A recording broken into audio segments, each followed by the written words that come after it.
era grande, era muito pesada a máquina. Isso tudo despertou mais ainda o interesse de conhecer a máquina. Mas fica saudade, fica aquelas lembranças antigas e fica saudade bastante.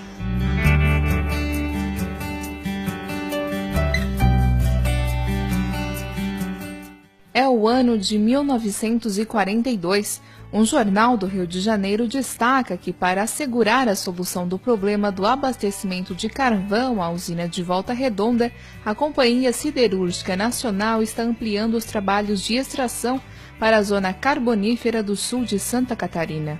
Assim, neste mesmo ano, o setor de mineração da Companhia Siderúrgica Nacional e a Carbonífera Treviso ganhariam os direitos de exploração do carvão em Siderópolis pela Companhia Carbonífera Metropolitana. Com o objetivo de aumentar a produção da mineração, que antes era feita de maneira manual, foram importadas 2 escavadeiras Marion. Até via essa máquina, era a mina do dia, né? Então era a mina tirada da base do carrinho de mão e na base da picareta, e depois adquirir essa máquina, então para ter mais avançamento, ter mais produção. Agora ela veio dos Estados Unidos, ela veio com um navio. Era tudo dos Estados Unidos, era tudo americano. O americano aquele trouxe tudo, o papel, tudo certinho, né? Ela foi montada no município de Siderópolis.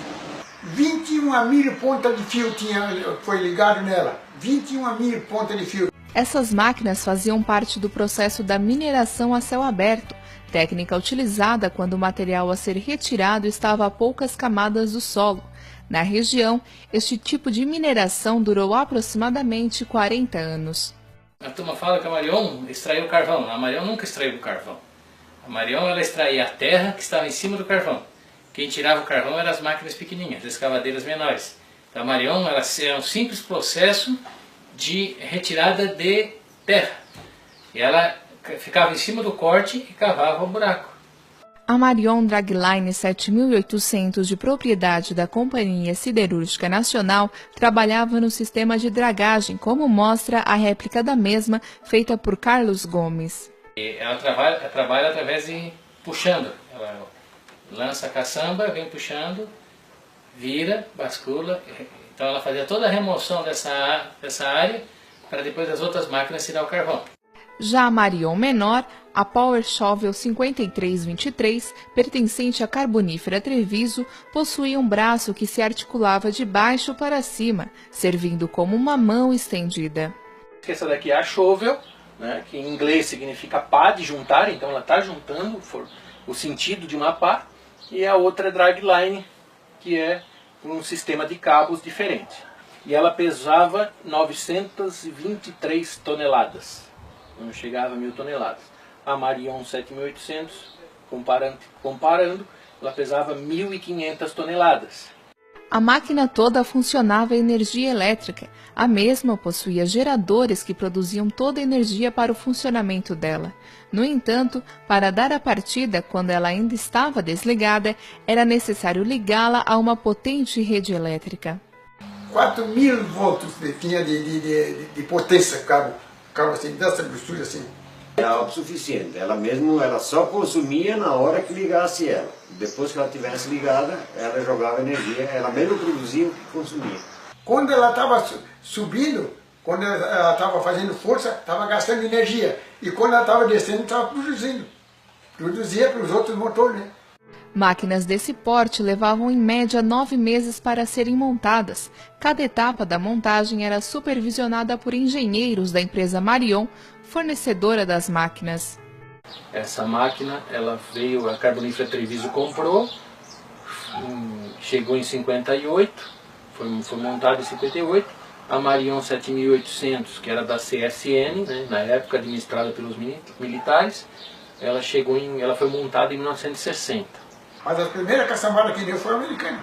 Ela levantou lá em cima a caçamba, aquele braço assim, levou a cremalheira bem no fim e ela levantou aquele braço lá de cima e abriu. Aquela caçambada, 35 mil metros de terra caindo dentro de um banhado. Mas sujou a máquina também e tudo que tinha ali em redor tudo que tinha ali ao redor ficou tudo sujo de lodo. Muita gente, era gente por aqueles barrancos, tudo velho, né?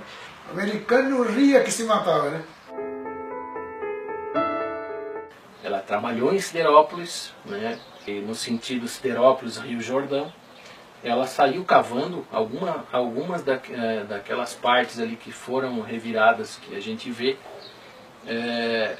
Foram ela que fez, e ela foi até Treviso, né? Ainda hoje existe lá no Treviso, lá na Forquilha, o local onde ela subiu o morro. Ela saiu andando, subiu o morro e desceu no outro lado, chegando em Santana, foi onde ela continuou a escavação. Foi em Santana, no município de Uruçanga, que a Marion 5323 trabalhou durante seus últimos anos. Com o enrijecimento das leis ambientais, a partir da década de 90, a escavadeira é responsável por deixar profundas crateras por onde passava se tornara inviável. E a máquina, como não tinha utilização para uma outra área, teve que ser vendida como sucata. A Marion 7800 foi vendida para a Petrobras no início da década de 90. Atualmente ela se encontra na cidade de São Mateus do Sul, no Paraná. Um decreto naquela época do presidente Collor, ele acabou extinguindo, abrindo as portas do Brasil para importação de carvão. Então o carvão aqui, como tinha um valor alto e o carvão de fora era mais barato a compra, então ela foi eliminada, porque ela extraía o carvão para ser enviado para a CSN em Volta Redonda. 2001 marcaria definitivamente o fim da era Marion na região carbonífera do sul do estado. No período próspero da mineração, era comum as famílias se reunirem para o passeio de domingo e ir até as máquinas vê-las trabalhar. Levei mulher, levei filho, levei amigos. Tem muita gente que foram visitar essa máquina através de mim. Eu convidava o pessoal. Mesmo sabendo que a empresa não gostasse, mas eu levava.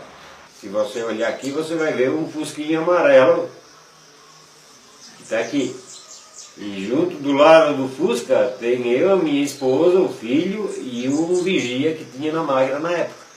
Mesmo com pequena participação no beneficiamento do carvão, as proporções exageradas das duas Marions e a importância que tiveram no desenvolvimento econômico da região, garantindo o sustento das famílias dos operários, fizeram com que elas se eternizassem na mente daqueles que vivenciaram essa época.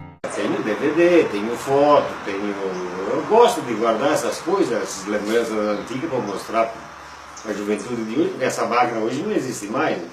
Já foi totalmente desmontada.